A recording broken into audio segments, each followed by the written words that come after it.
ago. It's the conversation. Yeah.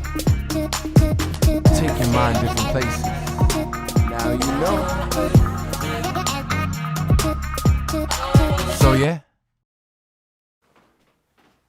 So yeah. Yeah, we got man. Sam in the crib. What's good, bro? Finally. Yes. I've been waiting to have you on the podcast ever since I met you because I feel like you are an individual that carries themselves with a very strong perspective, and you don't allow for any momentary like bullshit from other people's projections be put onto you. You get what I mean by that? Yeah, of like course. sometimes you can get into an argument with someone, you almost forget why you're in an argument with them. And I think those moments are projecting certain things that are going on from their lives onto you, and you're just like, whoa, what the fuck is going on here? Like, nah, I don't feel this way. You could feel that way, but I feel this way. Right. Where do you think that came from, bro? To be honest, it's heavenly. You know, it's heavenly. When I was like, I don't know exactly how old, but I was less than 6 because I came here when I was 6. So I must have been probably like 4 or probably even 3. My great grandmother on my father's side went to a convention, and my father's brother took her. Right. So my father's brother, my uncle, me, him, and his son, my cousin. So it's us 3, and we all have the same names: Samuel Forjoe, Samuel Forjoe, Samuel Forjoe. Right. And we take her, my great-grandmother, to a memorial. And that memorial is for the commemoration of Christ's death, you know.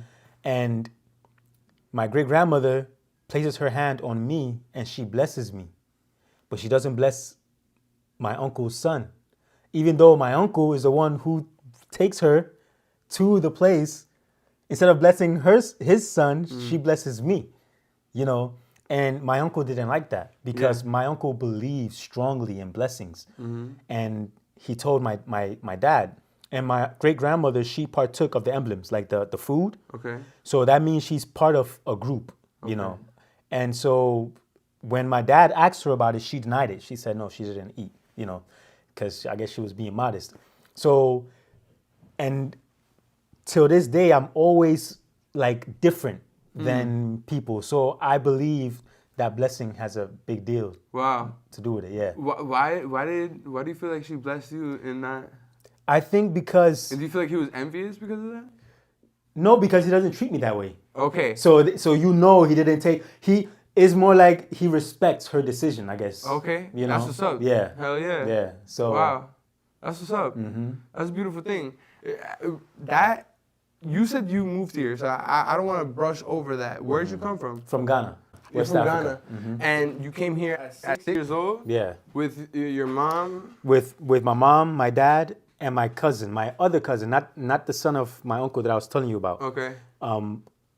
My cousin from my mom's side. Okay. Yeah, George. And I can only imagine you speak mad different languages, right? Well, actually, I learned to speak at a very late age because where I grew up in was a lot of dialects, different languages. So I couldn't pick up on one. Right. So I was confused. Right. So which one to take? yeah. So when my dad found out that I couldn't speak because I didn't know what to speak, he took me to a certain village and I grew up there. So I ended up speaking Fanti. Fanti. Yeah. So I speak Fanti and I understand in Zimmer, but I can't speak it. Wow. Yeah, and I speak obviously English. Yeah. And all that is just based out of where you're from, right? Like where you're located at, where you just happen to be born. Wow. What's the difference? What's the culture shocking moment for you coming over here with your family, if you had any? Because you came here young, but yeah. You still had, I'm sure you still had different culture shocking embraces, especially you went to public school. Yeah. All right, so I'm sure having friends and all that was difficult. One, because they always make fun of the African kid. You know, that's one. That's a fact. Yeah. Even till today, TikToks be like blasted, yo. Yeah, but it's no different. Is it the same thing? I mean, like, I highly doubt it, but is this almost the same thing when people go over there? No. No? When people from here go over there, there's more of a respect. Wow. You know, Western world, Americanized, it's different. And they expect you to have money. Oh, okay. You know, they think money grows on trees here. You know. Oh, okay. So Yeah. they're giving you respect with a little bit of, hey, dame a little bit. Exactly. Yeah. They don't say it verbatim, but through their innuendos, you can see what they're trying to insinuate. You know what I mean? Like. Right. Yeah. Like. That's oh. some funny ass shit, Yeah. bro. When was the moment for you that you started to understand that, okay, America has a lot to provide, Mm-hmm. but maybe this is not the place you would want to, like, finish your days at? Yeah. If that is the case. Yeah. for Oh you. yeah. Big time. What? And perfect timing too, because I would say I didn't realize that until I got much older. One, because coming here at the age of 6, I don't really know what's better here than there. Mm-hmm. So because I'm too young. But as I got to the age where like people who come from there are telling me what there is like, because I can't tell from my own experience, I came here too young. Right. And then getting much older, then I realized that they will say things like, back home is actually more freeing, you know, less stress. Here, they come here thinking that they're gonna have a lot of money and live the dream. Right. Not realizing that it's actually more stressful being here. Right, the rat race. Yeah, exactly. And it's not guaranteed at the end. It's a rat race, but it's not guaranteed at the end. So what they want to do is they want to rack up and then go back to their country and live there. Right. So that's where they want to live, but here's where they want to come to make money. Right. But at first they want to come here to make money and live here, but then they realize, no, it's too stressful. So I would say pretty much like around the age of 28, 29, I realized I would want to live anywhere but here. Do you think that it's designed that way on purpose? Designed like by America for us? Yes. To come in, work, and then leave. No. Oh no. No? They intend for you to come here, stay here, and be their slave. Because if you come here, take what they have to offer and leave, what does that leave them? Their plan, I believe, is for us to come here and not know that there's something better. You know what I mean? For us, like selling you a dream that you're never gonna reach, and by the time you reach it, it's already too late. You've slaved for them already. That's Right. what they want. Right. The They don't time want has you, they don't, passed. yeah, they don't want you to see that beforehand. They want you to see that when it's too late.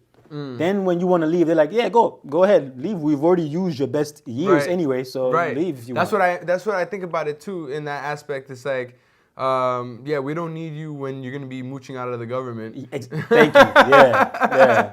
And You if can you're- go now. Yeah, and if you're young and mooching out of the government, they don't Right. want you either. Right. You know. They're like, yo, you should be working right now. Exactly. Like, what's good with you? Exactly. That's why if you're young and you're not a citizen, but you're gonna be leeching from the government, they're gonna kick you out. Well, let me ask you, Sam, on some, if Nas, you know, if I ruled the world shit, you know what I mean? Like, what would you do? What would be your ideal state of peace? Utopia, but like, I believe in capital punishment. You can't have a utopia without capital punishment. And the reason why I say this is because, like, obviously, man is not fit to resolve their own problems. They're not. If we didn't get here by our own power, we can't depend on our own power to fix our problems. It's just not possible. That's deep. Yeah, it's just not possible. Like, people say, it doesn't matter how many things you put in place.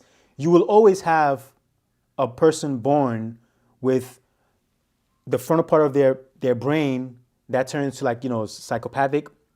Because the front part of our brain, we're all psychopaths. But the difference is that this part of our brain tells us not to do what we think about. Like, we all have psychopathic thoughts. You know what I mean? Would psychopathic thoughts be carnal, almost like what some consider psychopathic now would be the survival instincts of, let's say, Vikings then? Or, you know what I'm trying to say here? Yeah. Like the trait and the process of thinking is almost skipped over generations. No. I would say that's what the frontal lobe overrides. Oh, I Right? see what you're saying. Yeah, that's what it overrides. That's what makes us human, let's say. Right? So whereas an animal would act out its instincts, we are above that, so we're not going to do that. We're more civilized, right? So we're going to say, okay, sometimes a random thought could come into your mind Right. and say, let me stab this person. That's not you. It's just coming into your head. Let me stab. That's just, like, where did that come from? Right. You would never act that out because your Right. brain is saying that's foolish. You're not going to do that. Right. Don't do this. You're going to go to jail if you do it, right? But you thought about it. Right. Why didn't you do it? Because the frontal lobe prevented you from doing it, right? There's some people who are born, that part doesn't work. So they act out what they think. They don't second think. That's Right. almost animalistic, right? Right. That's just one defect out of a multiplicity of defects. So a rapist has their problems, a murderer has their problems, a pedophile has their problems. Right. All of these are, in the mind. Wired. Yeah. And unless you can find a way to prevent a person from being born with that defect, you're always going to have problems in society. You see? So you can never have a utopia. So the best way to have a utopia is that when a person is born with that defect, you kill them. Oh, shit. You know what I mean? That's so like going back into capital punishment. Yeah, so that way you would never those problems would never arise. You know what I mean? Damn. And then whatever laws you put in place then will be better implemented because you will never have those lunatics going around disobeying the laws because they don't care what the punishments will be. Right. You know? Yeah. So that's what I would do. Right. But since we can't foresee a psychopath, we Right. can't foresee a pedophile or a rapist. So by the time they could be doing it in secret and you don't even know. You know what I mean? So you can never have that perfect world. So true. it's above us. It'll take a divine intervention for that to happen. Man can never solve their own problems. And apart from that, some of us are greed. We have greed. Like someone who has all the power can say, I want to do this. I want to make things right. Another country, the one who has all the power says, no, I want to invade this country. I want to take all their wealth. So now you have to fight amongst yourselves. That's war. That's not peace. So even if you have a utopia in your country, this country is going to bring you problems. So it's never going to happen. I see what you're saying, and that's why, like, on some almost fabricated Disney world. Yeah. How would it be for you? Okay. How would I do it? Yeah. How would you have what would be the world? The perfect peace? world. Yeah. What would be the perfect world? Give everybody what they want. But okay, so you're saying talking about like Disney like, right? Almost whatever. Yeah. So give everybody what they want. And what they want will not infringe on another person's wants. So if a person wants to rule the world, well, that would be difficult because how do you give them the world when there are other people that need to feed off of the world? Like so that would be one of those situations where it would infringe on somebody else. Yeah, like so it couldn't work. Yeah, That couldn't work. because the thing too is like jealousy, right? What's jealousy? Is jealousy you wanting something so that another person can't have it, or you wanting something irregardless of somebody else having it? So that's a good question. so what you want is this. Okay, I give it to you. What this person wants is also this, but I give them that too. Will there be jealousy there? There shouldn't be. If there is jealousy, that jealousy is not right because you have what you want. So you want what you want, but you don't want your fellow man to have what you want too. That is jealousy then. Yeah. That's some real... But your jealousy that shouldn't exist because what you want, you have. Right. So let's say that, there's I don't know, you want $1 billion. I gave you $1 billion. He wants $1 billion. I gave him $1 billion. No, I don't want him to have $1 billion. I want to have $1 billion, but I don't want him to have what I have. Oh, so you want to be better than him? That reminds me of I forgot what movie it was that, but it was about like these there's like two rich ass men in the world. There's like these two white guys, and they're like playing with people's lives, and like whoever the winner is gets the dollar. Okay. Gets a dollar because like they're both like the richest, so whoever gets that dollar is richer than the other person. Okay, even though it's as simple as a dollar. Yeah. You know, and it's vain. It is vain. Yeah. It is vain. I feel like there are so many movies that display the outcome of these people. Sometimes they have it all and they fucking kill themselves. Yeah. Because they realize that everything isn't everything. Exactly. And certain things take just hard work and time to obtain, to truly have. You know, you work out a lot. You know what I mean? But then you told me you have a set schedule, and then you work out and you don't stress yourself out. But you still maintain your core. Yeah.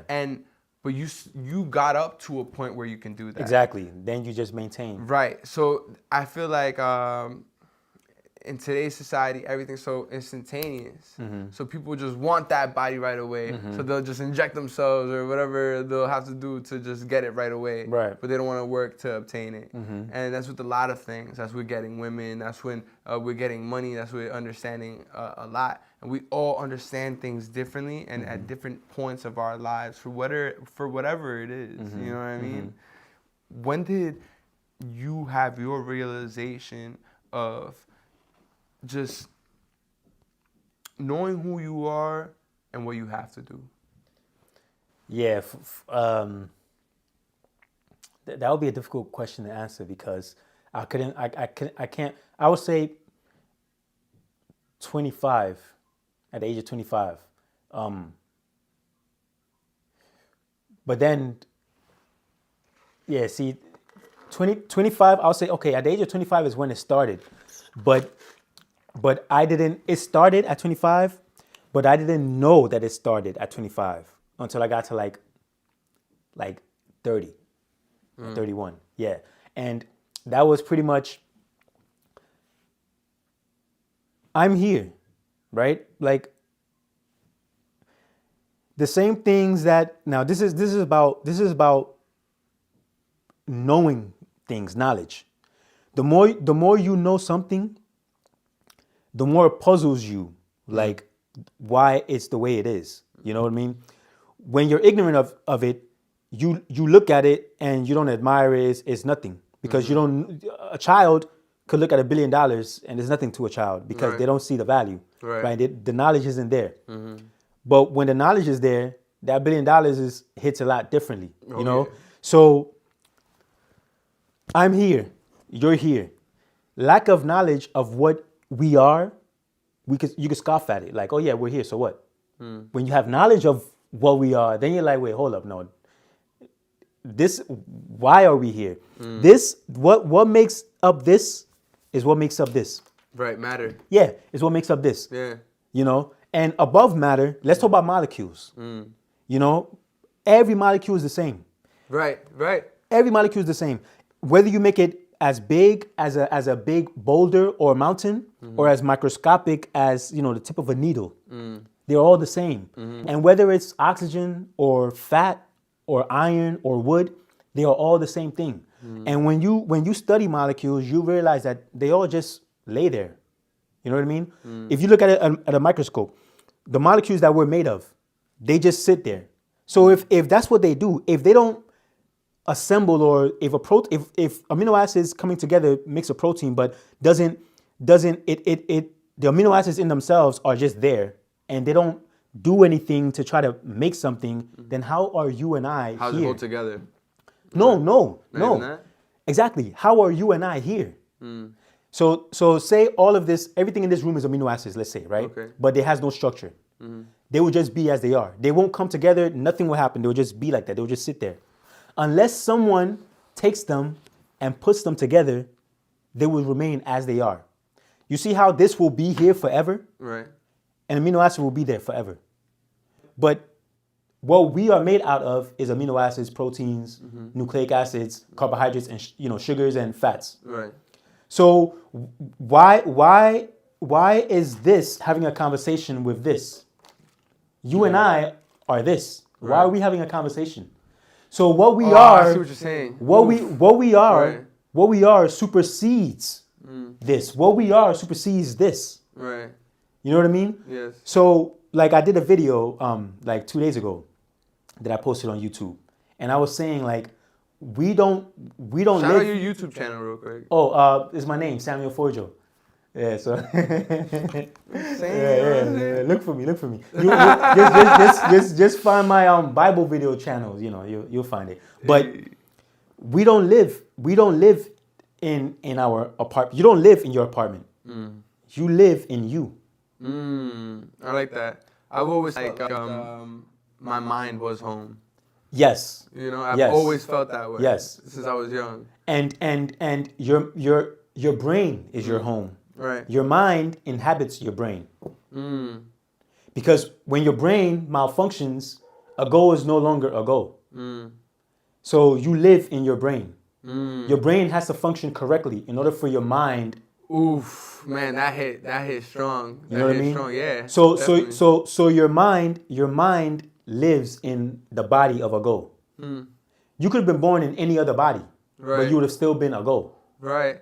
You know what I mean? So who you are is not flesh and bones and skin, because that's what this is too. It's just different molecules, but all molecules are molecules. They just sit there. So what's your thoughts on the soul? Do you believe in reincarnation or No, what? I believe that I believe the soul is in the blood. So the more you bleed out, the more of your soul you lose. The more unconsciousness you become. Wow. That's what the Bible teaches, and it's true. Really? Yeah, the soul of the creature is in the blood. Wow. That's why God forbids to eat blood or drink blood, right? Because it belongs to God. So you pour the soul back onto the dirt because that's where it came from. But the spirit is God. So when you die, the spirit goes right back to God. So when you're born, the spirit is blown into you from God. So you are from God. You are his offspring. Right. You know? So, but when you die, he takes it back. It goes right back to him. Wow. So that's what we are. We are him. We're his spirit. That's why if someone is doing things that are sinful and he doesn't like it, he has every right to take his spirit back, which means you'll die. If you brought yourself here, then he has no right to take what belongs to you because it's yours.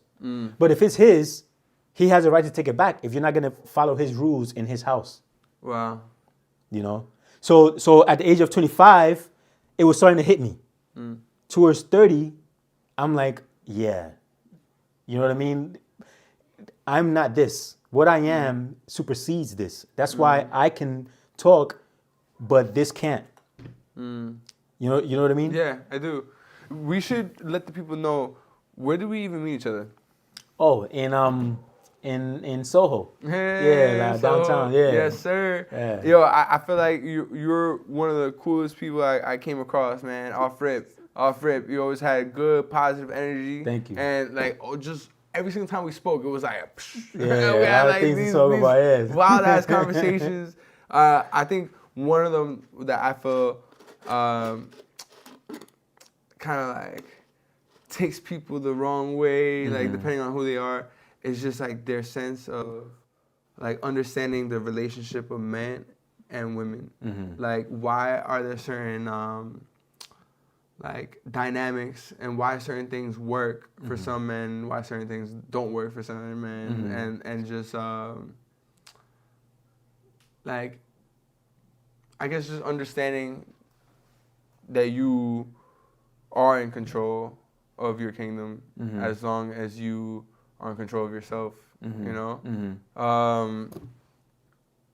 Where do you feel like any of this comes from? Maybe like your parents, your upbringing? Do you think that your soul maybe has been brought in down from another like past time? Oh, you say you don't believe in reincarnation. No. It goes back into God. It goes back to God. Yeah. Do you think any of the souls come back once it goes back into God, or not? No, unless he decides to give it back, it stays with him. And sorry to cut you off. And in these teachings, right? Like your way of like understanding life. Where does this come from? Like, Oh, from the Bible. what Bible? Like, The Bible, just I know. So many different- it's different translations, Right. Yes, different translations, but it's all the same. It's like it's like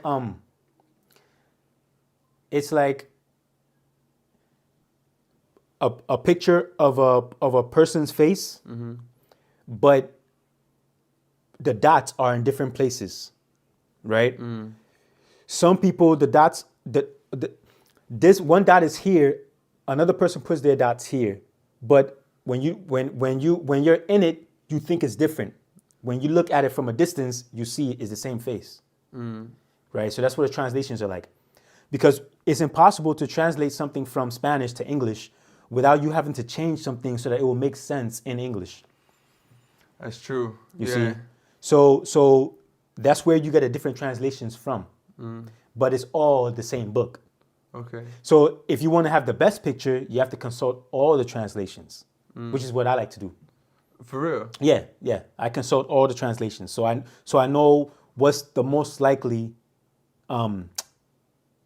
terminology that they're actually using. So Wow. so that's what I do. So you break down different translations of the Bible Yes.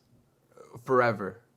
For all of them, most of them you don't need to. When you get to a part where it's like a little puzzling, it's wise to consult different translations to see what's the most likely meaning. Wow. Yeah. Huh. What's one of the most impactful lessons the Bible has given you?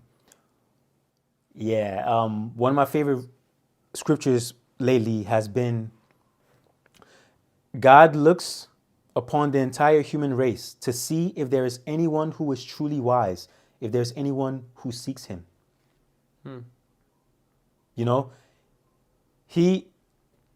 I won't say he's playing a game, but he wants to see who's really intelligent. You know what I mean? Like again, like I mentioned, molecules are all molecules. So why are the molecules that we are made of? No, that's the wrong way to put it, because that would make it seem like the molecules we are made of is different than molecules of all other molecules. Right.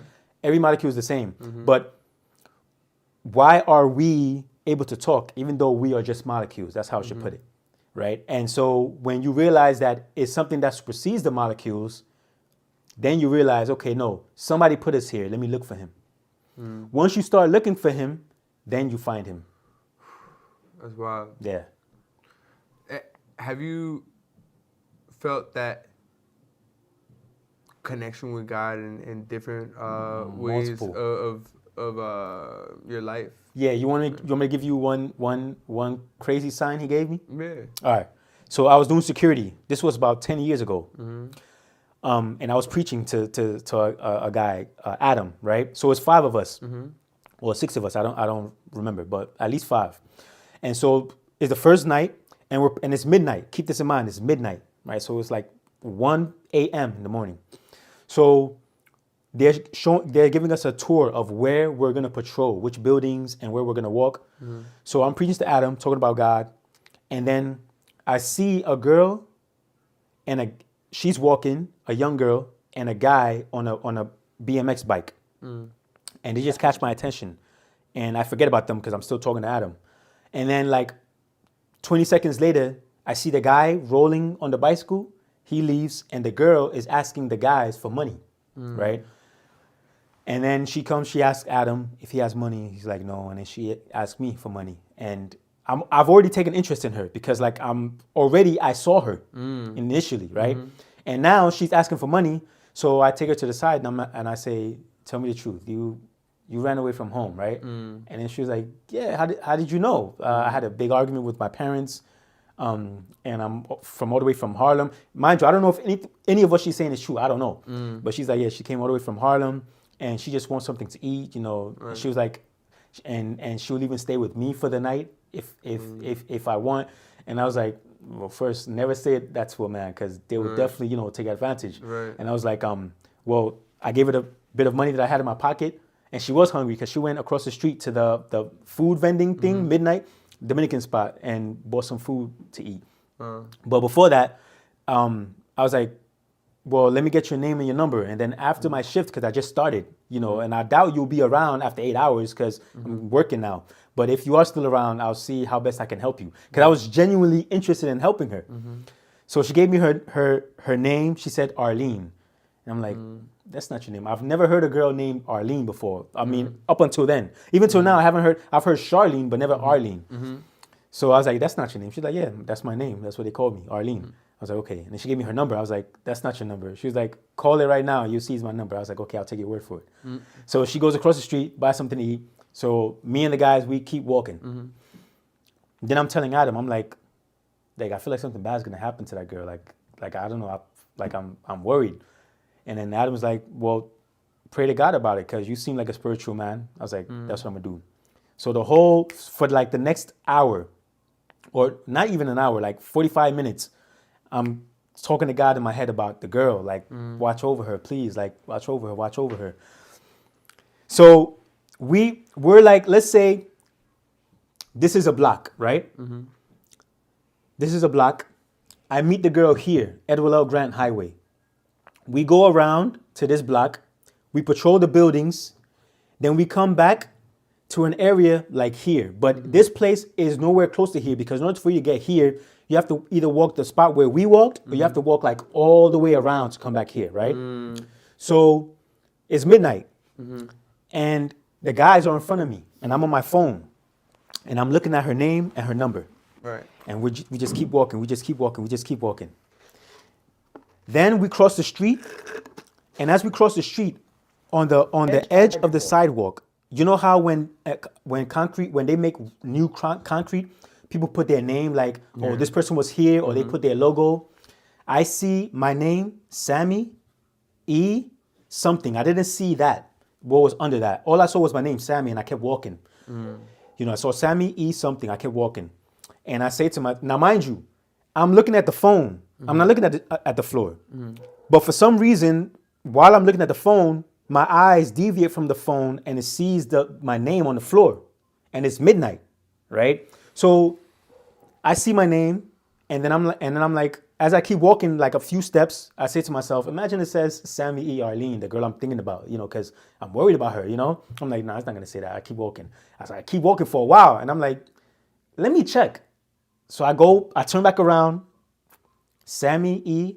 Arlene. Holy shit! So I called the guys. Right, they're a little further down. I'm like, yo, y'all gotta come see this. But this is dried out. This was there years ago. Whoa! Years ago, it's dried out, and the sign is still there to this day. Ooh, and God gave me a follow-up sign, but that's later. So I called the guys. Right, y'all gotta see this. So, and the good thing about it is there's at least 5 witnesses. That's the good thing about it, because they were all there. Me talking to the girl, she gave me her name, Arlene there. Right. So it's not witnesses. In your head. It's not in my head. So it's like, and Adam was like, talk to God about it, and I'm talking to God, and I see that it's midnight. I could have easily missed that. Yeah. And this is within the time span. Why were you even looking at that spot? And she doesn't even know my name. I know her name. Ooh. I never gave her my name. So obviously, this message was for you. Yeah. Specifically. Damn, that's crazy. So I told them, they come and I'm like, remember the girl we were just talking to? Yeah, they were like, yeah, you probably had a crush on her. I was like, well, that's besides the point. I showed them, I was like, this her name? Sammy Arlene? They're like, yeah, we remember. So I look at the floor. So we're looking at the sign backwards because we're coming this way instead of coming that way. They see it backwards, Sammy E. Arlene. They have to turn this way to see it. Like, that's crazy. What did they say? They started bugging out? I don't really remember, but they were going crazy. This was like 10 years ago. Yeah. 10 years ago, okay. So my boy Franco, he had to come and see it. He came, he saw it, everything. All right. That's crazy. I go home,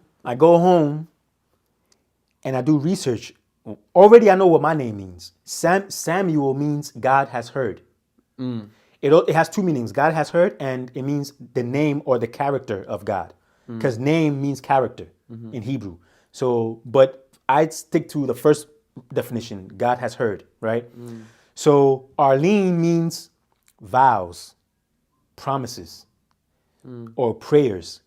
So God has heard my vows, my prayers.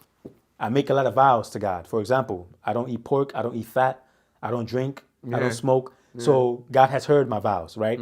So for those 10 years, that's what I thought that sign meant, was that, right? God has heard my vows. Because in of itself is a legitimate sign. Like, you know what I mean? I meet Arlene and then, okay, so that's that. So all that time, that's what I thought it meant. But it actually means more than that. Because about 10, 11 or 12 years later, I'm with my girl. We're shopping in Macy's. We're coming home. Mind you, this is 10 years apart, right? We're coming home, and there's a lot of traffic, and I'm trying to beat the traffic because I hate traffic. I drive crazy when there's traffic. I can't, you know, I just, so I'm like, let me calm down, because things happen for a reason, right? You know, so let me just calm down. And then as we're coming home, we're talking about what God is going to give me as a, you know, inheritance, because God gives me a lot of signs that I'm skipping over. I'm just giving you this one, right? So we're talking about a specific sign that God gave me about a blessing he's going to give me. So we're talking about, like, what's it going to be? Like, what's it going to be? When we get to our house, mind you, we live close to where that sign is, right? But not too close, but it's diagonal from where that sign is. So we park close to that sign. That's the first time we park close to that sign, like, ever. So when we parked there, I didn't tell my girl that, because she knows where that sign is, but I didn't tell my girl, oh, you notice how we parked next to that sign, Sammy E. Arlene? I didn't tell her that. We go home. Before I eat, I say a prayer always. Put my hand on my chest, I say a prayer, and then I eat, and I listen to Bible, like the reading of the Bible passages, right? So this night, the Bible passage was, it says, David in Psalms, he says, for you, God, have heard my vows. Sammy E. Arlene have heard, Sammy E. Arlene, remember, Samuel Arlene, God has heard. Samuel means God has heard. Arlene, my vows. And notice how notice the wordplay. Sam, me, my, Arlene. God has heard my vows. You see? Wow. Now that's the wordplay. But that's literally what it will be translated into. God has heard my vows. Then 10 years later, the night that we parked next to the sign is the night that I hear the psalmist say, for you, God, have heard my vows. Wow. Right? 10 years. 10 years later, it says, for you, God, have heard my vows. I'm like, wait, Arlene. And then it says, you have given me an inheritance reserved for those who fear your name. Now, this will hit you a lot harder. The second part, when you know what happened up until that point. You know where you met me at, Canuck, where I was working at. Yeah. Before, man, okay, it's just too much to say. The owner, okay, I turned 32 on February 22nd, 2022. Okay. I turned 32 on that day, 2022. That day was like a day a lot of people played lotteries and things like that, you know, because they're like 2022, like that's a crazy. Oh, right. Yeah, I turned 32 on that day. Wow. Right? So the manager, not the black manager, the Keith, he was there at the time. He was like, that's crazy. Have you ever thought about what your path number is? I was like, nah, I never look into that, things like that. What is that? Yeah. Yeah, but he looked it out. Okay. And there are two ways to arrive at your path number. Both calculations ended up with 7 as my path number. And 37 is my favorite number. And 37, 777, that's, 7. So when I told him 7 was my favorite number, he was like even more shocked, right? But the president of the company came to Canuck, and his son is named Samuel, right? And Keith was like, oh, Samuel, meet Samuel, right? And I'm like, oh, okay. He's like, by the way, both of you are Pisces, like, and I don't believe in those things, but he made mention of it, right? So in my head, I'm putting all this together. I'm like, I'm Pisces too, by the way. Oh, okay, cool. So I'm putting this in my head, and I'm like, what is God? Is there something here, or maybe there's nothing? That was just something in my head. And then later on during that day, after they leave, I'm saying to myself, wait, hold up. Samuel is the son of the president of Canuck. So he's going to inherit the company. That's his inheritance. You know what I mean? So ever since that day, my prayers to God, I've added this in my prayers ever since that day was, give me an inheritance from you, please, like something from you. I don't want something from my earthly father. I want something from you. Give me an inheritance, give me something, So that was my prayer ever since then, ever since 2022. But what if he already gave you your inheritance? I don't know, but look at how it matches up with the sign, though. Okay. So this happens on February 22nd, 2022. Ever since then, I've been praying for an inheritance from God, right? Then, a few months later, which will be 10 years from the time when I got the sign, Sammy E. Arlene, which means God has heard. Right. We park next to the sign.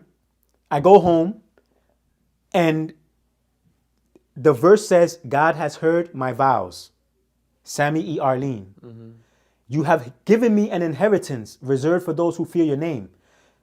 After I've been praying for an inheritance from God. You probably don't get it. I don't. If you listen to the tape a couple, okay. Yeah. So the sign means God has heard. Mm-hmm. Just remember that. Right. Samuel, Arlene, God has heard, because Samuel means, because remember, Samuel is Shemu Elohim. Mm-hmm. Shem is heard. El is the abbreviation for Elohim, which is God in Hebrew. Okay. So Shemuel means God has heard. Mm. Arlene means vows or promises or prayers. Mm-hmm. So God has heard. Keep that in mind. That's the sign, right? Mm-hmm. 10 years later, or 11 or 12 years later, I'm working at Canuck. Mm-hmm. I turned 32 on 02/22/2022. Mm-hmm. So that my manager is like, wait, what's your path number? And he says, and he finds out it's 7. Mm-hmm. Okay, and he finds out I'm Pisces. Mm-hmm. Then the president of the company comes with his son. Mm-hmm. And then the manager's like, oh, by the way, Samuel, meet Samuel. Mm-hmm. He's the son of the president, Right. Okay. And he's like, by the way, both of you are Pisces. Mm-hmm. And I'm like, oh, okay, cool. Later on, I'm like, wait, is there a meaning to this? Like, and I'm like, maybe no.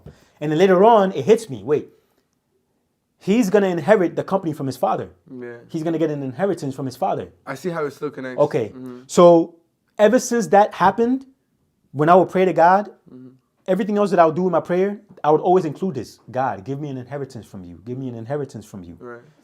Okay. A few months later, I go to Macy's with my girl. Keep Sammy Arlene in your mind. Mm-hmm. I go to Macy's with my girl. Mm-hmm. We come and we park next to the sign. Mm-hmm. So now the sign is in my head. Right. Okay. God has heard. Okay, God has heard my vows.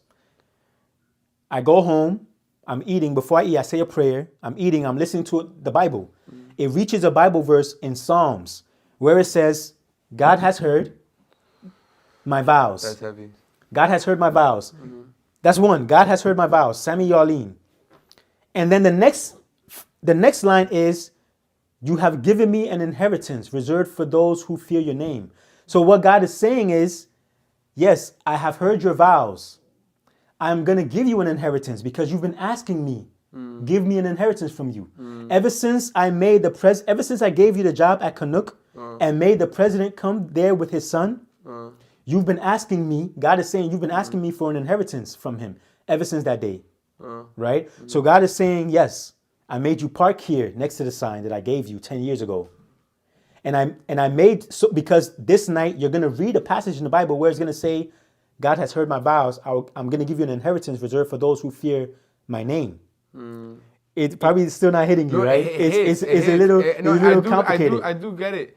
But you said you still haven't received the inheritance. No, because I don't know when the inheritance is. What it is either. Or what it is, yeah. Right. Actually, there's another sign for that. I don't know if you want to hear about that one too. I want to know. But I also feel like, before we get into that, I feel like, don't you feel like your inheritance might be your grandma? No, because that's not an inheritance. That's a blessing. That was a blessing she put upon me. But that blessing, I think, was so that I'll be spiritual, that I'll be close to God, that I'll never leave Him. I think that's what the blessing was, because my passion for the Almighty is crazy. Strong. I don't think like I could boast in this. I don't think there's anyone else who is like, you know what I mean, like is as like this with the Almighty. I don't think so. It's a strong connection. Do you feel like it's and this is kind of what I wanted to go back to, like what religion you follow, just because you're not Christian, right? I'm Christian. You are Christian. Yes. But you're a Christian that follows almost and I'm not gonna say this because I don't know, so I'm gonna sound ignorant saying this, but you almost kind of, it seems like you follow like Muslim. It seems like it, right? And I'm only saying that because you don't eat pork, right? Isn't that something like Muslims do? But that's also in the Bible though. Okay. So where is all this confusion with the Islam and for me Christians? Anywhere? Yeah, this is confusing as fuck for me. Why? What's the divide about? Do you know? Yeah, it begins with Abraham. He's the father of the nations, right? And Abraham had many children that people don't realize. But the main two that most people know about is Ishmael and Isaac. The thing is that He had like 5 kids, right? he had many. Even in the Bible, it tells us in a specific portion in Genesis that after Sarah died, his first wife died, he married a second woman, Keturah, and had children with her and with his concubines. And as they got older, by this point in time, Ishmael is gone. What is concubines? Sorry. Concubines is women that you sleep with. They have your children. They take care of you. You live with them, but they are not legally. They're not your wives. So they don't have an inheritance. They don't have a share in your inheritance. Wow. So this is why if Christians will read their Bible, they should know this, but most don't. Abraham had many concubines. They think of only Hagar and Sarah. But he had, after Sarah died and after Hagar left with Ishmael, her son, Abraham remarried and had many concubines. And the Bible says that he sent his concubines and their children away to the east, far from his son Isaac, because they don't have a share in his inheritance because they are just concubines. But he gave them. That's why he left with his mom. That's why Ishmael has already left. Why did he leave? No, he didn't leave. Abraham is still there. Okay. So Abraham, he's the father. He's like the king. Abraham had Sarah, right? Then God promised them that they would have a child, but Sarah was old. So Sarah didn't think she was going to give birth. So she didn't really have faith that she would give birth. So she gave her servant Hagar to Abraham to sleep with so that Hagar will get pregnant and their child will be the child of Sarah and Abraham, kind of, right? It's like a surrogate mother, right? But there was tension because of that. Because, she's sleeping with her man. It's not direct from her. Yeah. So that's you can almost argue that's the punishment she gets for not waiting for God, for moving ahead of God's plans. You know what I mean? So long story short, they get banished by Sarah. But an angel comes to Hagar to go back to Sarah and be submissive to Sarah. So she comes back, but later on, still, they leave again after Ishmael grows to become a man and he becomes a dweller in tents, like a wild man, the Bible says. So he's long gone. Sarah is still alive now, but Isaac is born. Wild man, would that be like a homeless man today? Yeah, but not homeless because he's the son of Abraham, so he has some wealth too. Wow. Because all of them are blessed. Any child that comes out of Abraham's loins is blessed. Always. Always. Because God is making sure that they're taken care of. Because they come from Abraham. Right. So this is where the division comes from. Ishmael was the firstborn. And we know through the Torah and all the holy books that the firstborn is always the blessed one. Right? So, but the miracle birth was Isaac. Because Isaac came from an old woman. So that's the promised child. So now which one will you take? Will you say that the promised child or the blessed child is the firstborn who came from Hagar, the slave girl, or Isaac who came from the old barren woman who never gave birth in her life and has given birth now that she's old? Which one will you choose? I would choose the one who gave birth at an old age. Because someone, okay, you have your wife, and God tells you he's going to bless you, right? But your wife is old. You are old. You're almost 100 years old. Your wife is like 80 something or almost 80 years old, right? Okay. But he says he's going to bless you and your children are going to be as numerous as the grains, but you don't have any child yet, right? So because your wife wants a child so that this blessing would come into fruition, she has an attendant that attends to her, a woman. So she gives that woman to you to sleep with so that you have a child now, right? So now you have a child. This is technically your firstborn. Okay. Right? Yeah. So he's supposed to be the blessed one because he's the first from you. Right. But later on, your wife, 80 plus years old, gives birth. Right? That's the miracle child. That's the miracle birth. Yeah. So now who would you say is the promised child? Your firstborn? Yes, is your firstborn. technically. But this is also your firstborn because it's from the firstborn. It's the firstborn from the woman that God has changed. God, her name was Sarai. God changed her name to Sarah because she's going to be the mother of the nations. Not Hagar, the slave girl that you slept with to have your firstborn. So, but Islam, they follow Ishmael as the promised child because he's the firstborn. Wow. Christians follow Isaac as the firstborn. Wow. That's where the division comes from. Whoa. But both are from Abraham. That's wild. Yeah. Yeah. That's where the division comes from. And it's all based out of so who do the Muslims believe? Well, they believe in the Quran, Prophet Muhammad. And that's So with them, they believe in the Bible, but they think that the Bible has been contaminated because it's been translated for so long. How do you feel? Oh, it's the multiplicity of times that the Bible has been translated, and yet it still shows how do you call it? It's a unanimity, proves that it's the word of God. Let me explain what I mean by that. What would you rather prefer? Someone, and this is what happens with the Quran, someone who is the sole writer of the Quran and is the sole translator of the Quran and burns all the sources so that this is the only one you have, or a book that is written by a multiplicity of people, not just one person, but a multiplicity of people, paints the exact same picture, was translated over thousands of times, more than any other book, and yet still holds the same message as from the beginning. Which one would you say have God's backing? Shouldn't this one be corrupted, like beyond repair? By having so many iterations. Yeah. It should be. It's like when you speak a message from this. You know that game people play, like when you're kids and you say one message, and then by the time it gets to the last person, it sounds nothing like the first one. Right. Yeah.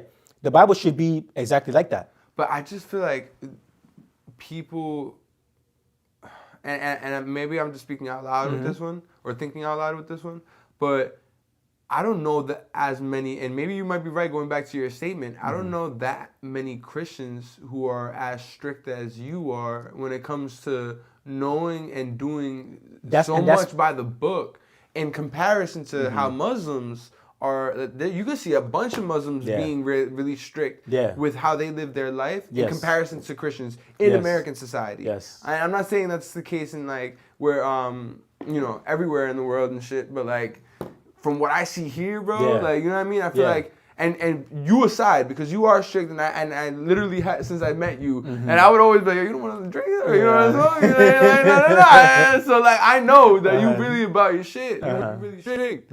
So, that differentiation of religious, I'm not going to say strictness, but like, loyalty or desire to want to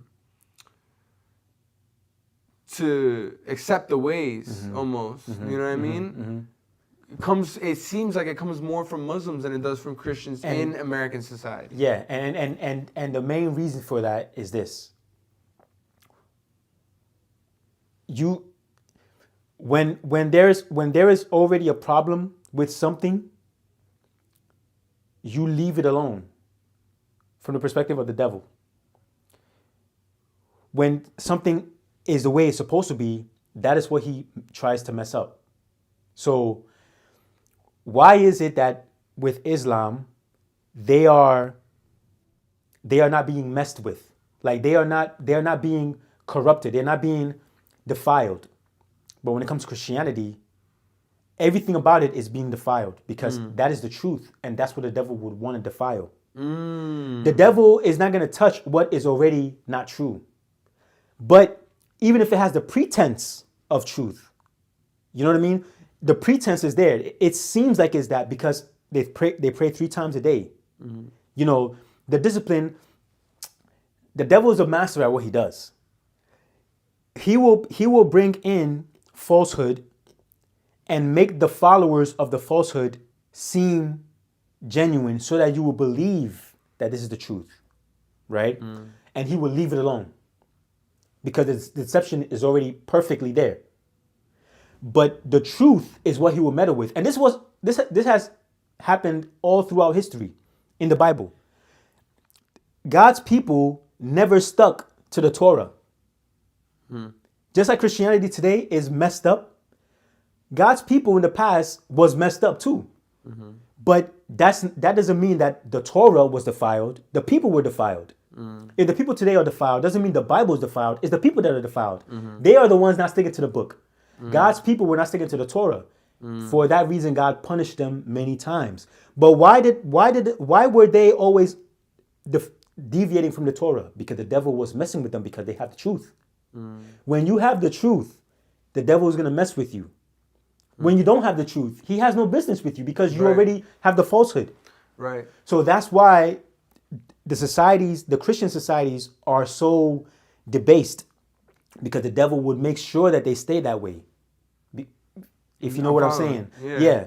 So don't let the actions of the people deter you from what the book says. If the book says this, but the people are not following the book, is the book at fault? No. It's the people who are at fault. Right. And the fact that they are not able to stick to what the book says tells you that they are being messed. It's a spiritual thing. Spiritual warfare. Yeah, it's a spiritual thing. But the fact that there's no spiritual warfare as far as Islam is concerned tells you that there needs not be any spiritual warfare here because they're already deceived. If the world belongs in the hands of the devil, which it clearly does, that's why the world is the way it is, but there's an organization that's not being messed with, then you know they're not the truth. Where do you think the devil comes from? The devil was a servant of the Almighty, but Was an angel, right? Was an angel. Right. But when you have free will, you can do whatever you want. You can choose to obey your parents. You can choose not to obey him. And the thing with the devil is, his wisdom got to him. You know, his own wisdom. His own wisdom. His wisdom that God endowed him with, because God gave him a lot of wisdom. And sometimes when you're really wise, you think you know more than your parents. That's true. But until you grow up. Until you grow up. Do you think that ever happened to the devil? Well, that's exactly what happened to the devil. Because the devil thought he was actually right. And some of the angels thought the devil was right. That's why a lot of the angels follow the devil. In Revelation, it says a third of the stars, which represents the devil, the demons, the angels who became demons. It said the devil dragged with a third of the stars out of heaven. They followed the devil in his agenda, meaning they thought the devil was actually right. And in what way is I made a video on this too, actually. In what way? The devil thought that God was holding something good back from humanity and from the angels. Because, you know, when your parent says, don't have this cookie, don't have this cake because it's bad for you. But for you, you can't see why. You think your parents hate you. That's why they're telling you, you know, the devil thought that. The devil never questions God's power because it's clearly evident. You're not going to question his power. You see it. Right. But you can see your dad's muscles, but you can't see your dad's intellect, his intentions. You don't know if your dad doesn't want you to have this cake because he doesn't like you, or he doesn't want you to be better than him. He's afraid you're going to be better than him. You know what I mean? The devil actually thought this. Wow. And his wisdom got to him. That's what's insinuated in Ezekiel. So when it almost sounds also like ego too. Of course, it's ego. Right. It's his pride. Right. So when after God already made the angelic sons and held things back from them, and then God made humanity, Adam and Eve, and then held back the tree of knowledge of good and bad from them, the devil was like, nah, see, God is trying to play the same games he is with us, with them. Let me go there and let them know that, nah, when you eat from this tree, your eyes are going to be open. You're going to be just like God. He's lying to you. You know what I mean? Because he really believes what he's thinking. Your eyes will be open. You're not gonna die. Your eyes are gonna be open. So the devil was right. Their eyes were open. Right. But because their eyes were opened prematurely, they lost their innocence prematurely. That comes with consequences. It does. It's like a child when a child is born, there's a reason why God does not give them a lack of innocence or does not give them the tree of knowledge of good and bad right away. There's a period of innocence that must play out. And then once they become an adult, they have gone through enough experiences to have this enlightenment. And it has to come in stages, not right then and there. When you're in the dark for a long time and somebody shines the light in front of you, it blinds you. You're not ready for it. Right. So there's a time for this, right? So Adam and Eve, they were adults, but they were children. In the scheme of things, they were innocent. They didn't even know they were naked. When they ate from the tree, they lost their innocence. But it was premature. That comes with consequences. That comes with problems. So what God is doing is, if this is what people are going to do, you could say, well, we're not Adam and Eve. We probably wouldn't have done that. We probably would have. We probably would have. We would have been curious to know what this tree would do. Absolutely. So God is saying, no, let the time play out. Let's see if now that their eyes are open, let's see if they can manage their own affairs. Let's see if they're wise enough now that their eyes are open. Let's see if they can take care of their own problems without me in the picture.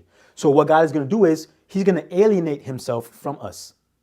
Kind of goes back to this whole thing, how this whole thing started, this whole conversation started. Why we're here. Yeah. So now what God is doing is he's waiting for mankind to reach the epitome of their state, which is now. We're more advanced now than ever before. Technology has skyrocketed in less than 20 years.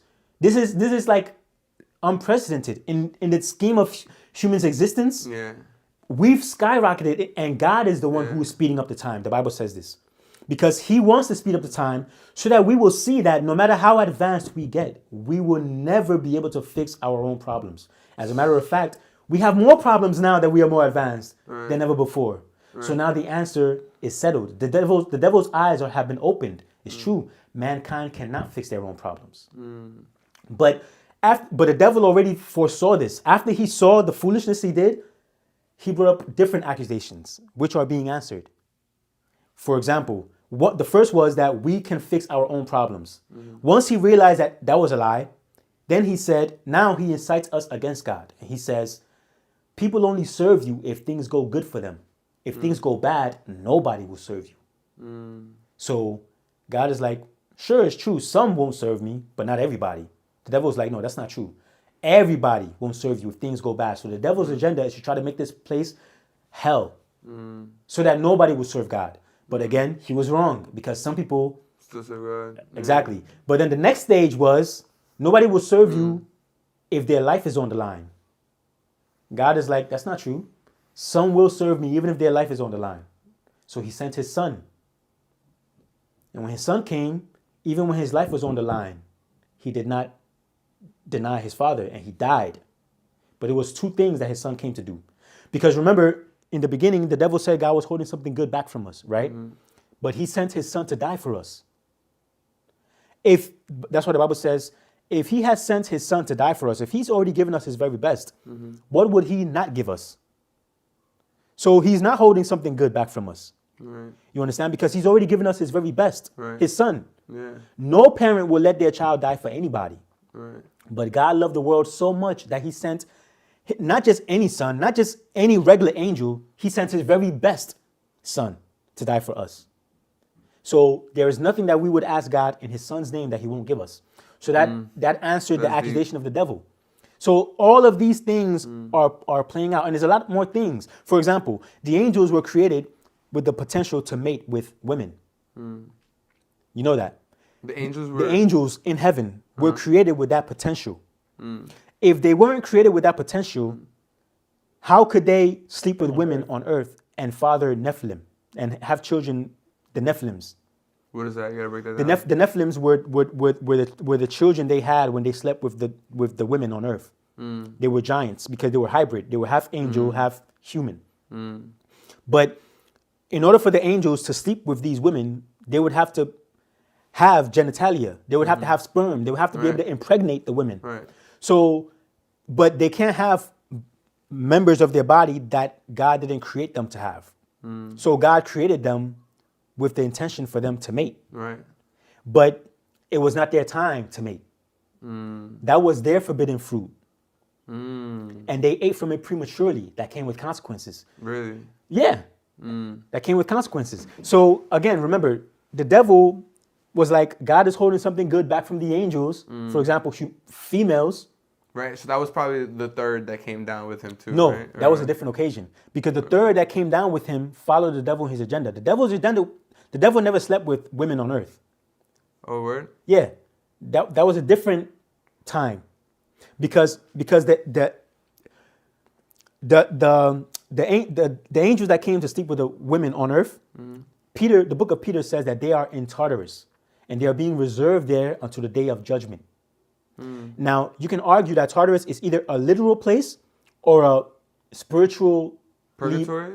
No, it could either be a literal place where they are literally being physically held there, or it could be a state of darkness, mental darkness. Wow. So Right? it is kind of like a purgatory, right? Yeah, Like but mentally, Right. right? Those are the demons. Oh. Those are the demons. But we know that the devil, he can go back and forth to heaven. He is not in purgatory. He is not in the place of darkness reserved for judgment, because he can go back and forth to heaven. Still? Yeah. And the angels, the demons that he dragged a third of the stars with, they also can go back and forth to heaven. How do we know this? Because in Revelation, they wage war with Michael and the angels of God. They wage war with them. How can you wage war with them if you are reserved in a place for Right, that means you so can that meet. right. So that means that those who are reserved in Tartarus for judgment, they are not the class that follow the devil in his agenda. Because if you're reserved in Tartarus, you can't go back and forth to heaven. To war, to have a battle with the angels. You're stuck there. You're stuck there. So that means it's a different class of, and it makes sense because those who are reserved in Tartarus were the ones who came to sleep with the daughters of men. So their sin is different than the sin of the devil, for example. So if you're going to follow the devil in his agenda, the devil's agenda was not sleeping with the daughters of men. Right. So that's not his agenda. So that was a different class of demons. And they are in Tartarus. Wow. The class that followed the devil in his agenda is world power, domination. That's why, and those are the principalities that we battle with, that the Bible talks about. For example, when Daniel said a prayer, God sent an angel to come and deliver a message to him. But it took the angel 21 days to reach him, because the prince of Persia, which is an angelic entity. Can I cut you off for a second? It seems like, and I only want to cut you off for this because it's interesting. Like, it seems like the devil isn't all the way bad. Yeah. Like, from what you're saying, yes, he's bad in the sense of like domination. Like, he wants to control, right? Yeah. But like, not in the sense of bad as to all the way go against all the things that God said. Well, because he didn't do the things that would set those angels into Right. No, the only reason why the devil is being permitted to roam is because God is letting him prove his case. It's a court case. Wow. It's a court case. And because all the accusations that the devil brought up were legitimate accusations. And the sons of God, some of them believed the devil. But if God snuffs out the devil right then and there, the question is not answered. Right. The angels will always have that doubt. Right. So God is like... and that's why they say the devil's such a good talker, right? Yeah. Maybe he's just keeping the game... He has a good argument. He just keeps the game going forever and ever. Yeah. Like, But so time has to play out, which is why God is letting us suffer.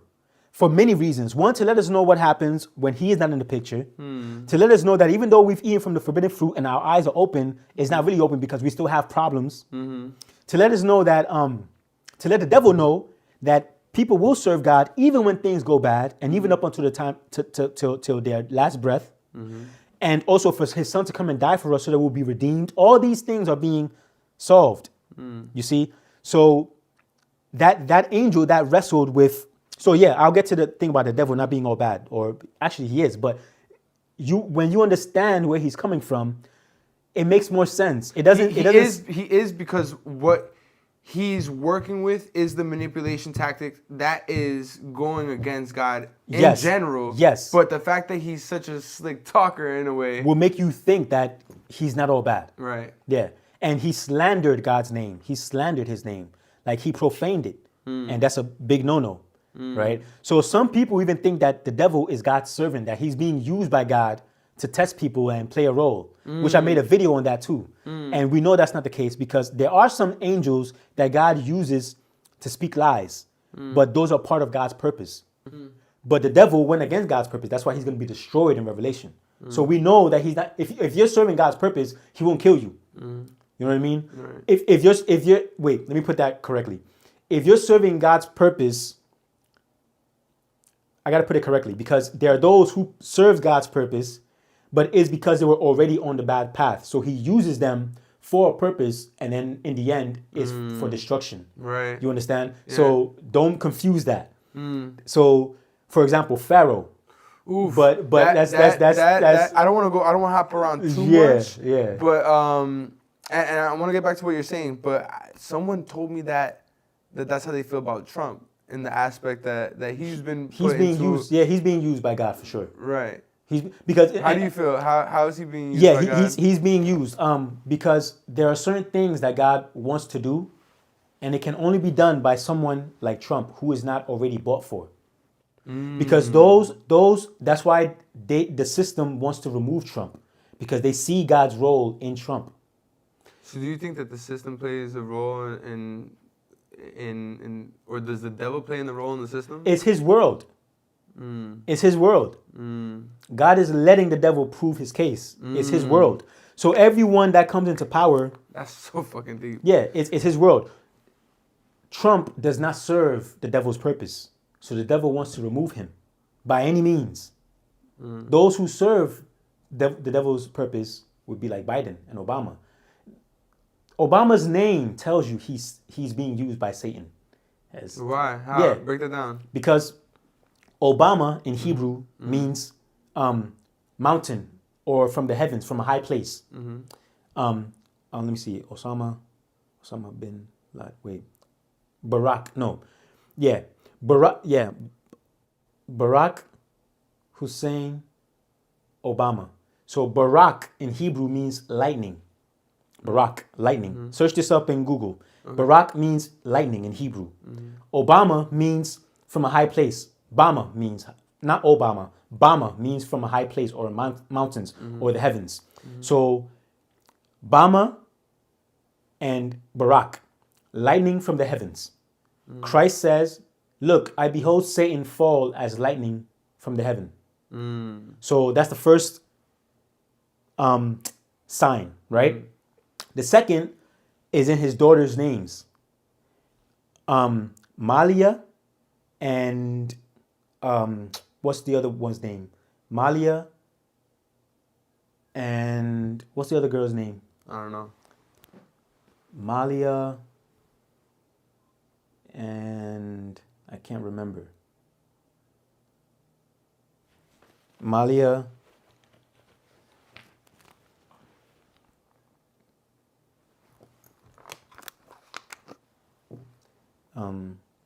Barack Obama's daughter's names.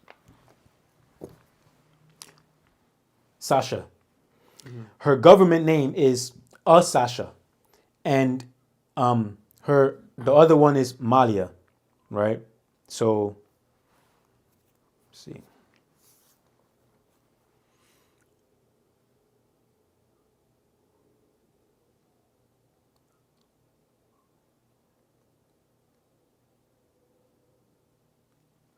Yeah. So I have it here. So like, if you write down their names, so already we know Barack is lightning and Bama is from a high place, lightning from heaven. That's a sign, that's a symbolism for Satan.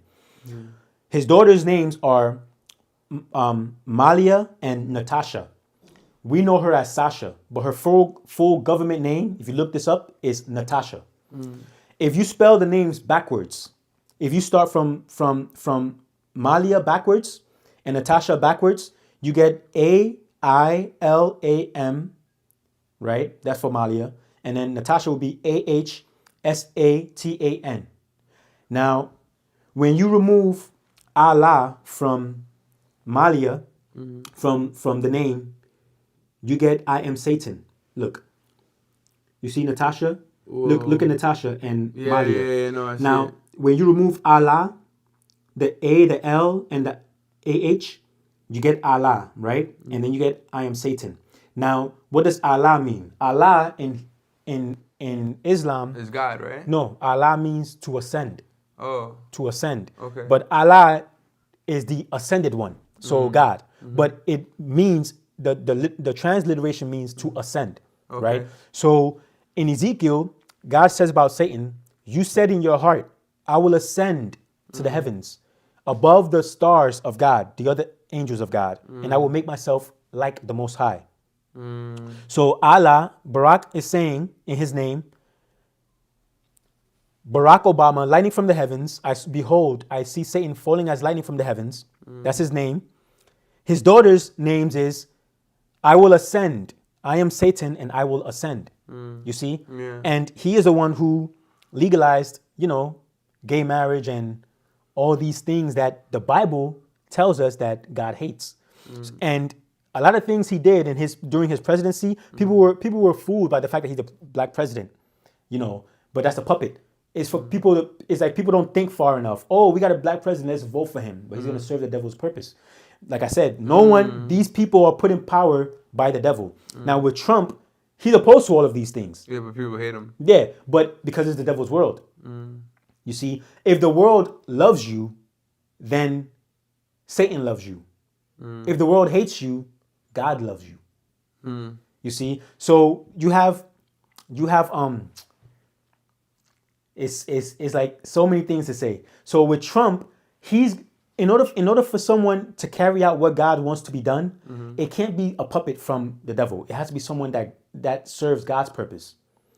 And what that's gonna do is gonna derail the plans of the one percenters.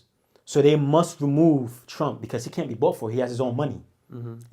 So that's why I believe Trump is being used by God. The things he's going against the pedophiles, he's against the homosexuals and LGBTQ, even though that's popular now, but God is never with that. I mean, nature itself tells us that is wrong, So I don't know how people could even argue it. What does damn, bro, there's so much. Like,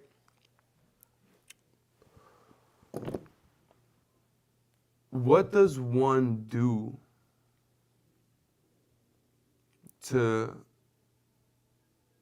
find God but not be fooled by the tongue of man? Yeah. First, you consult him, right? And you consult him first by studying his word. You have to know who he is. That's the reason why he's given us his book, because he's not going to talk to us mouth to mouth. We're too impure. He's too holy. That's why he sends his prophets. The last prophet is the Bible. It's his word. It speaks in place of him, right?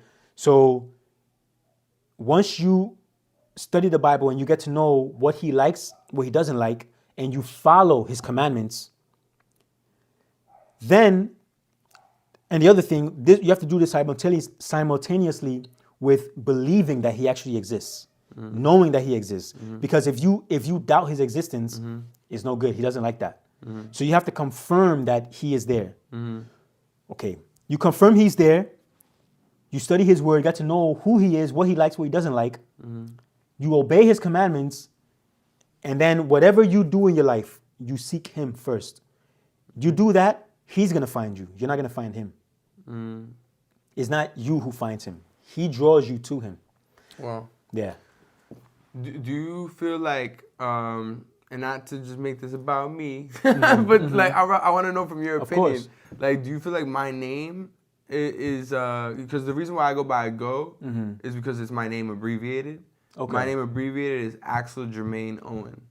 Okay. So like, what do you get from my name? All I know is Axel means Father is peace. Father is peace. Yeah. Oh, L. Axel. So God is in there. Father God- is peace. God is right? peace like then. Father, right? The Father is It will God. be God is peace because L is God. So okay. Axel, I guess God is peace, maybe. Okay. And Germain is after Saint Germain. Okay. So after a saint. And then Owen means noble one. Noble one. Yeah. Well, the best way would be to put the names in Google and see what it means, and then put it in a sentence. You know, and then that will be. But I wouldn't put much power in that unless God gives you a sign for something. For example, from that name, or from anything, because I don't put power in my name. It's only because God gave me a sign concerning my name. From that. Yeah, that's why. So it's not so much because it's my name. No. Name is it could be anything. Name is not that much of importance. Right. Unless it's given to you by God, then it's different.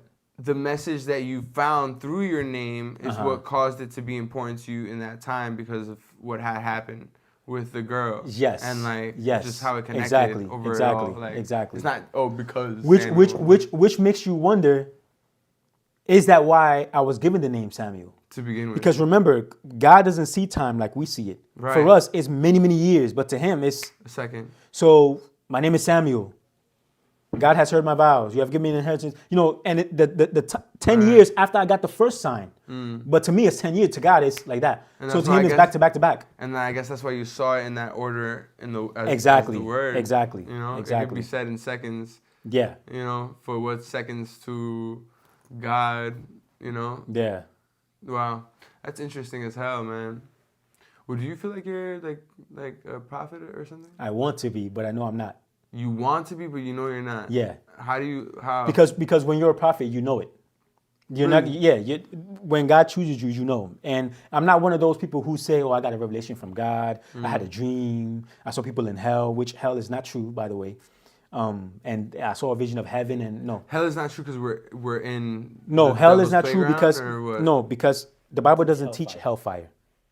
Doesn't teach what? It doesn't teach hellfire, fire. People being tormented in hell. The Bible doesn't teach that. Again, most Christians believe this, but the Bible doesn't teach it. Most times where Christ says the fiery Gehenna, most translations translate it as the fiery hell. The original text says Gehenna, but translators will put hell. And what does Gehenna mean? Gehenna is Gehenna. That was where the Jews would throw garbage and they would keep it burning with sulfur and fire to destroy the compost, so it won't smell. So that was a literal place outside of Jerusalem. Wow. Christ used that as an illustration of what would happen to people who disobey God. They would be destroyed, because when you throw things in Gehenna, they're destroyed. Christ used illustrations to give people an idea. Those illustrations were not to be taken literal. So he would say, I am the great shepherd and my sheep know my voice.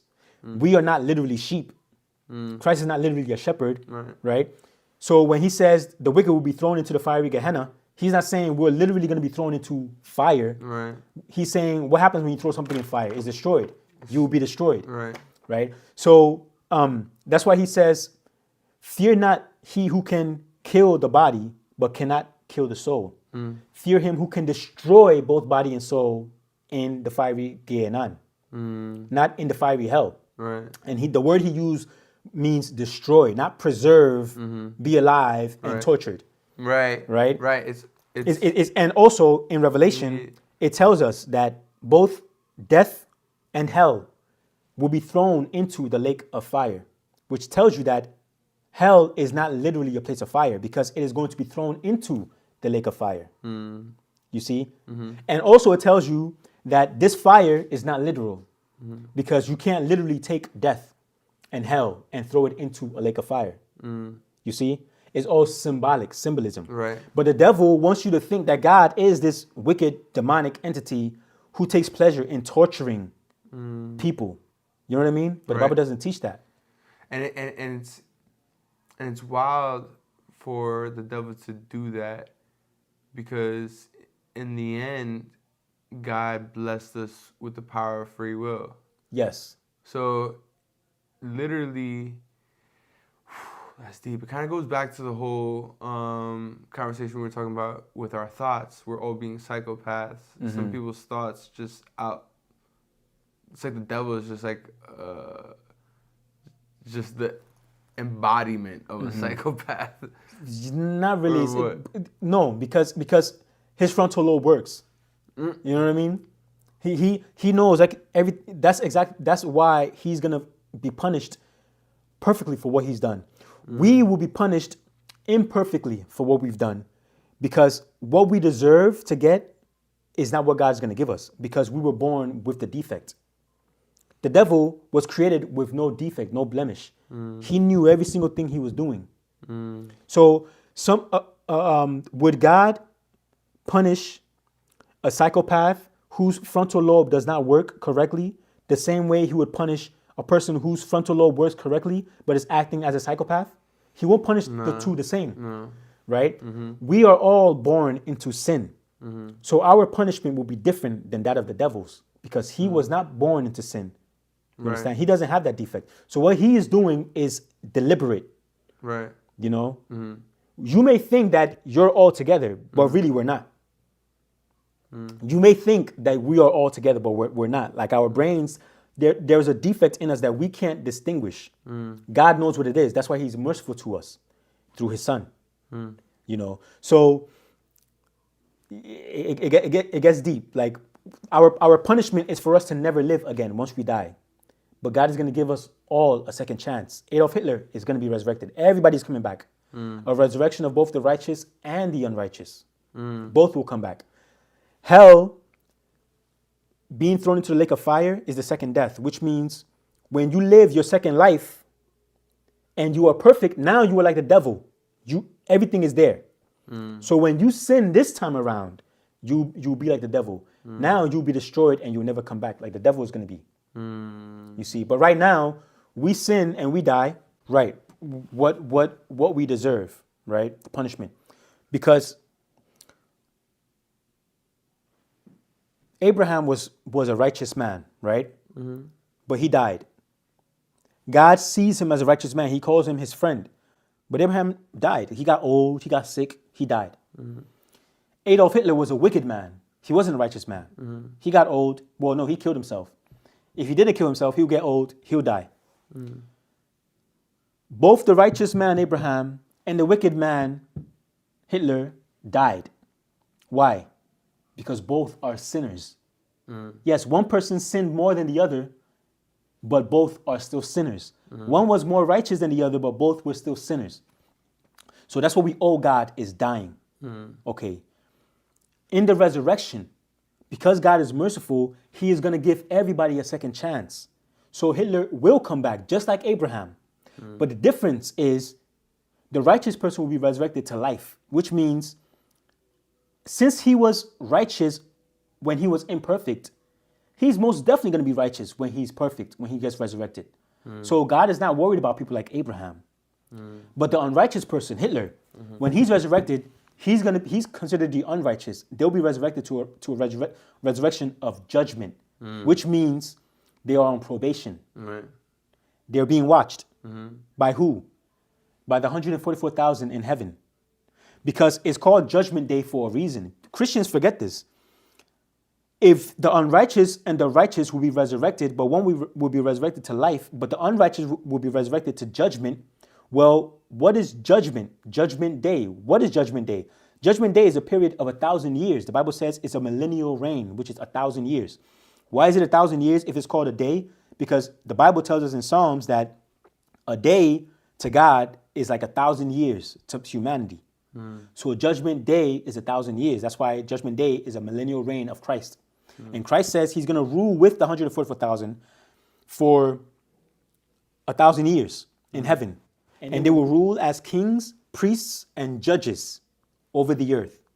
If you're going to be ruling as a judge over the earth for 1,000 years, and a day in your eyes in heaven is as 1,000 years to humanity, then Judgment Day is 1,000 years. So the unrighteous man, Hitler, will be resurrected to judgment for 1,000 years, Judgment Day. But the righteous person, he doesn't have to worry about anything. He's resurrected to life. He has life. But Hitler and all the wicked people, probation. The Native Americans, they never heard about Christ. Those in the Dark Ages, when the Bible was kept in Latin, they never heard about the good news and what was right to do and who was God and their purpose in life. They'll be resurrected. They're not in heaven because they didn't do the will of God to be in heaven. They're not in hell because if you believe hell is like a place of torment, they're not there because they didn't know. they didn't hear the good news. So where would they be? They would be in probation, judgment day. All of these people fall under judgment day. You see? So God is going to, and at this point in time, the devil is locked up in the abyss. He'll be kept there for 1,000 years. So during this 1,000 years, there is no devil to influence humanity. You see? So humanity will have 1,000 years to work to perfection. After this time period, the devil will be released again for a little while, the Bible says. Because now everybody living would be just like Adam and Eve was, perfect, before they ate from the tree. Everyone will be there. So now they won't pay for what their parents did. But the devil is going to tempt every single one of them. Again. But this time... But that's part of the judgment. Yeah, because this time now they're perfect. Now, if they sin, they have no excuse. Today we sin, we have an excuse. We were born into sin. God, what are you going to tell me? I was born with a dent in the bottle already. I wasn't born with a perfect bottle. Right. Now will be a perfect bottle. So if the devil causes you to put a dent in this, then now you will die a second time. But you're not coming back. This time is symbolized with the lake of fire, which is symbolism for fire destroys completely, so you will never come back. That's why the Bible says this means the second death, the lake of fire. It means the second death, which means you die your second death, but now you will never be resurrected again. Because for what? It will be redundant. Right. You died the first time, God resurrected you. You died the second time because you were disobedient when you should have had perfect control of yourself. And he's going to resurrect you again? No. Now you'll be dead forever. You're not going to be alive and being tormented. No. You just never come back again. That's your torment. So the torment that John used, the word he used can be translated as torment. But what it literally means is your tombstone or jail. Like when you're in jail, it's like you want to live, you want to be free, but you can't be free. That's a symbolism for death. You will never live again. That's your torment. Right. Not literalism, symbolism. You see, but the devil has used this to make it seem like God is going to keep you alive, tormenting you forever, torment, fire. Like you really, like, I mean, how do people even fall into that? No, God is going to put you back to where you were before you lived, which was in non-existence. Right. Because if he's brought you into existence and it is by his very spirit that you live, and you're disobeying him with the spirit he's given you, then why should you be here? Be gone. Take it back. Yeah, be gone. He's not gonna torment you. He's just gonna take you out of your misery. Right. To him, God, that's enough. Wow. That's enough.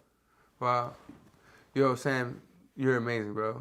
I really appreciate you coming. It sucks that the camera died. Yeah. But I think God just wants you to come back to the podcast. Yeah, exactly. You know what I mean? Exactly. So yeah, bro. Thank you for being on. No problem. And we'll definitely have this again. Yeah. For sure. Cool. It's the conversation. Yeah. Take your mind different places. Now you know. So yeah.